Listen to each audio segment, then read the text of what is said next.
After years of being deprived of the fantastic Legend of Heroes series, Western audiences have finally been brought up to date on the latest entry in Falcom's masterful RPG franchise, thanks once again to publisher Xseed. Released on September 6, 2016 for the PlayStation Vita and PlayStation 3, The Legend of Heroes Trails of Cold Steel 2 is a direct sequel to 2015's Trails of Cold Steel. As you may have guessed, having knowledge of the prior game is necessary before playing Trails of Cold Steel 2. There are also many callbacks to previous games from the Trails in the Sky and the still unlocalized Crossbell games. And in series tradition, players who have cleared the prior game can load their save for some extra goodies and items. So this review, while not showing footage or discussing the plot past the first chapter of Cold Steel 2, may still contain some minor spoilers for the first Trails of Cold Steel. As such, if you have any desire to play these titles with as little prior knowledge as possible, then know that both of these games and the whole Legend of Heroes series are easy recommendations to make for anyone remotely interested in RPGs. So if you're caught up on the latest events in the Trails of Cold Steel games, or you simply don't care and wish to watch the review anyway, let's get on with the review proper. Trails of Cold Steel 2 takes place a month after the first Trails of Cold Steel's ending. Following the sudden outbreak of a civil war across the Erbonia Empire, returning hero Rean Schwarzer wakes up to find himself stranded in his hometown of Ymir, ripped away from his friends and school life that he had cherished over the previous year. It doesn't take long for the war to find its way back into Rean's life as his sister Elise and the Princess Alphen are kidnapped by agents of the noble faction. From here, Rean embarks on a journey across his war-torn country to gather his friends from Class 7 as well as to save Elise and Alphen. The overall story, while well written, full of great character interaction and plenty of exciting moments, is quite formulaic.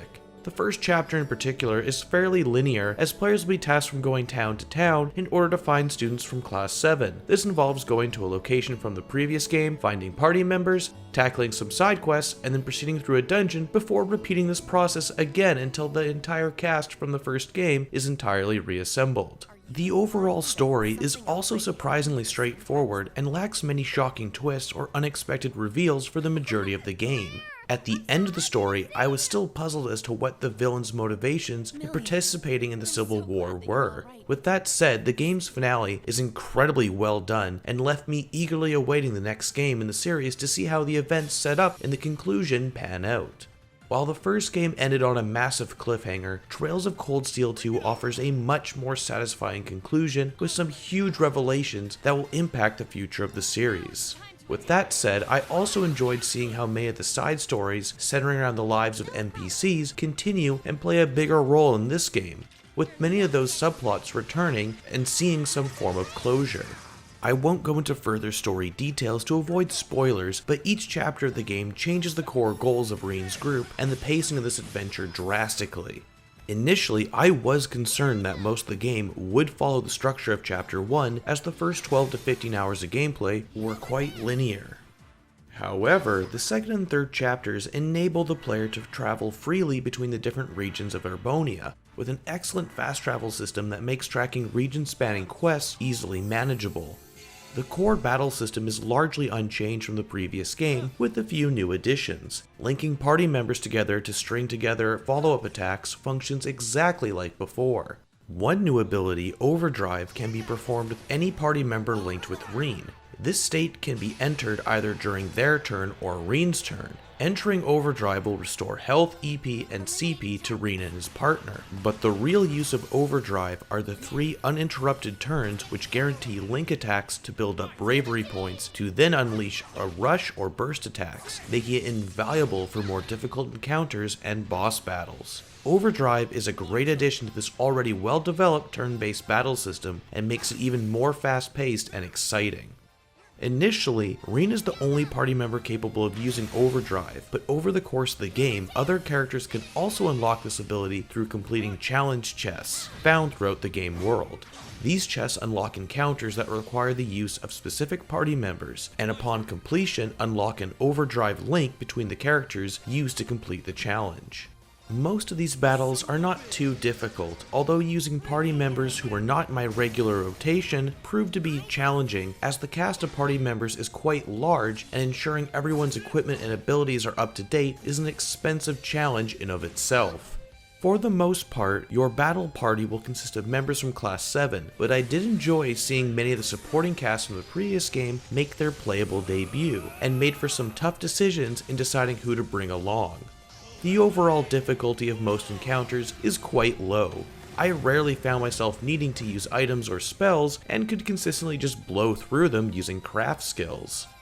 Boss battles, on the other hand, are much more challenging and will require some careful planning, and often had me shifting my battle strategy. Due to the events of the previous Cold Steel, Rean has the ability to control the Ashen Knight Valimar, introducing another battle system, Divine Knight Battles. Unlike regular encounters, the Divine Knight Battles happen periodically during the course of the story. In this battle system, Rean fights in his Escaflowne style mech, and fights other large enemies in mecha. The primary rules of this system are shared with the regular battles, such as unbalancing enemies to earn additional attacks, and building bravery points to unleash even more devastating finisher moves.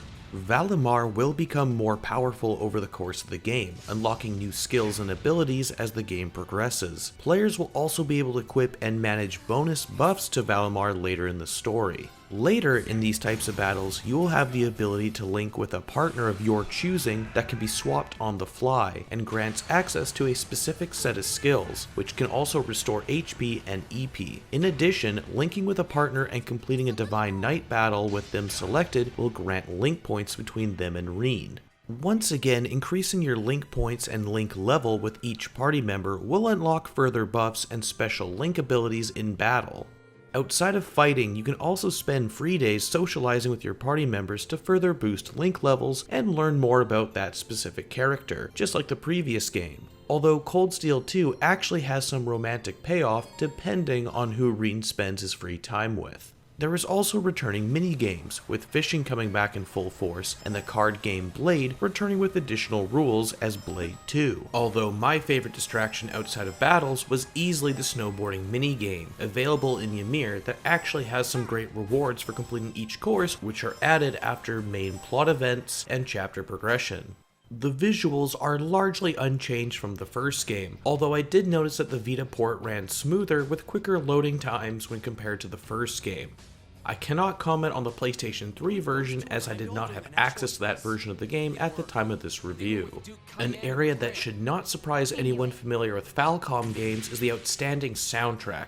Once again, Falcom's sound team delivers a legendary set of tracks that's even better than the previous game's soundtrack and deserves recognition as some of their absolute best work. As well, the game's vocal cast from Cold Steel returns to reprise their roles, and once again everyone does a great job of bringing each character to life. For fans of the previous Legend of Heroes games, and especially the first Trails of Cold Steel, picking up the Legend of Heroes Trails of Cold Steel 2 should be a no-brainer. While this sequel is unevenly paced and lacks shocking plot twists until the conclusion, Trails of Cold Steel 1 and 2 are most definitely worth playing through for RPG fans, thanks to a frantic and fun battle system, incredible music, and a masterfully crafted world setting with great dialogue and character interaction. I, among many others, will eagerly await to see what this series has in store in the future with its third entry. That's all for now. If you're interested in seeing more reviews, playthroughs, and other RPG related videos, be sure to subscribe by clicking the button below. Thanks for watching.